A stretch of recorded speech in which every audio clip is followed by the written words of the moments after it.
Remember the words? Do I? Yeah. I got, You wrote it down? oh my gosh, Chameleon,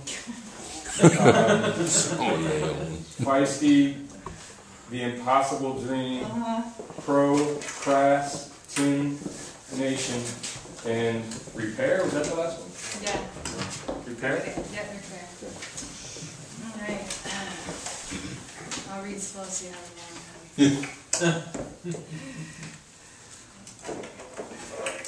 So this last poem I'm going to read for you.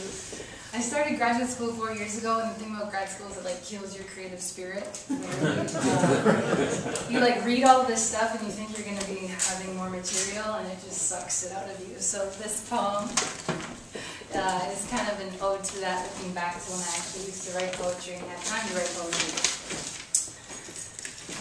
It's untitled. I never really write titles, but we'll go from here. Today is my 44th attempt at writing a political poem. I've tried 43 other times and failed. The first time I was 12 and so pissed off that this boy named Paul thought Cinco de Mayo was Mexican Independence Day that I scribbled feverishly in my red, wide-ruled, spirally notebook that if I had to keep going to Catholic school, wear a starched uniform each day, pledge allegiance, and pray the Hail Mary, there was no way in hell I'd want to be seated next to such an idiot. I showed my poem to no one. The second, third, and fourth poems were like the first, lost in between notes on the science of plants and the use of metaphor in Romeo and Juliet. The fifth attempt was during my first week in high school. Ryan told me if I was going to look like a Latina, I better start acting like one and hang out with the POCs at the lunch table because everyone else wasn't down. That night, I picked a huge fight with my mama for never teaching me Spanish, ran into my room and through a blurry vision from crying wrote how I hated being mixed. I was ugly. The next week, I rocked gold hoop earrings, but still showed my poem to no one. The sixth attempt was a beauty.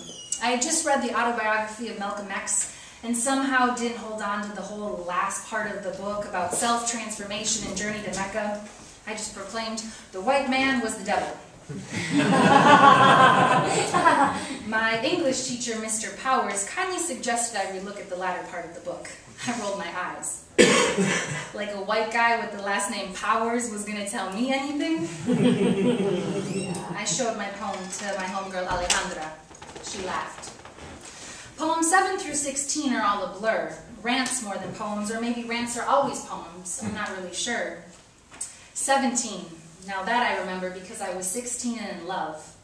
I had just read a series of books on how the personal is political, and well, let's just say I was really feeling the theory.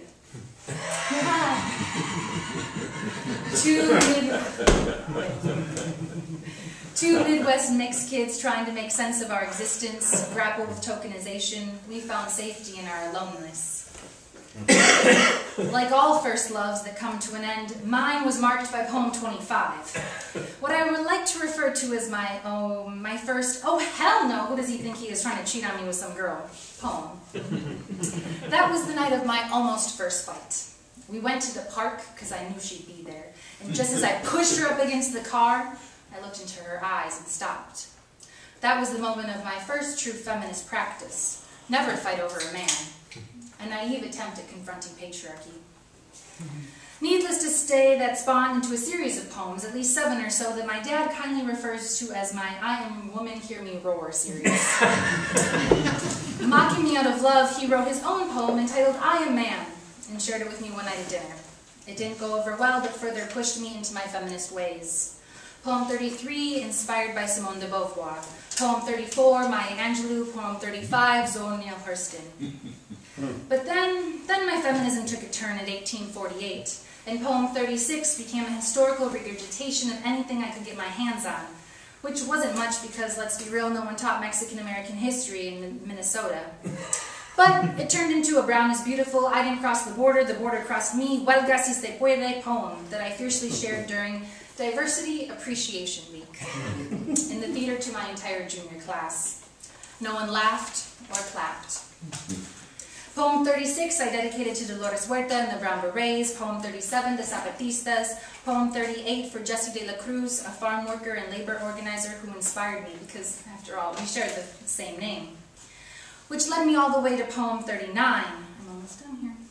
My journey to Mexico, a return to the motherland, a trip to the Blue House in Coyoacán. I sat in the sun and wrote a haiku to Frida on a crumbled bus ticket. A poem I lost, but cherish. Poem 40 became a fusion, a borderlands of identity that oozed me into my next generation of consciousness. This bridge called my back kept calling me into writing. Sherry Moraga wrote, loneliness is not knowing who you are. I was on a desperate search to find my way out of the unknown. Poem 41, a tattoo. Audre Lorde's words forever etched on my rib in solidarity with my sisters in the struggle. Poem 42, a dark night with a full moon, lighting a candle for Gloria Nzalua. Poem 43, the last political poem I attempted but never wrote down. I had just finished my first year in graduate school and was all caught up on the flashy ideas of Foucault, Derrida, Gramsci, Marx, Benhami, Althusser, Barthes, that the language to write was lost. The poem just ping-ponged back and forth in my head, swished around in my mouth. Never mind showing it to someone. I couldn't even show myself.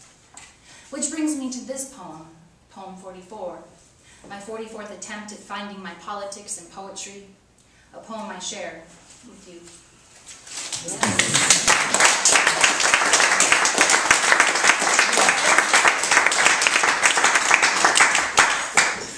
Can you read your own writing? I can't read my own writing. I can't read my writing, so this is Okay, so now, are you ready for yeah.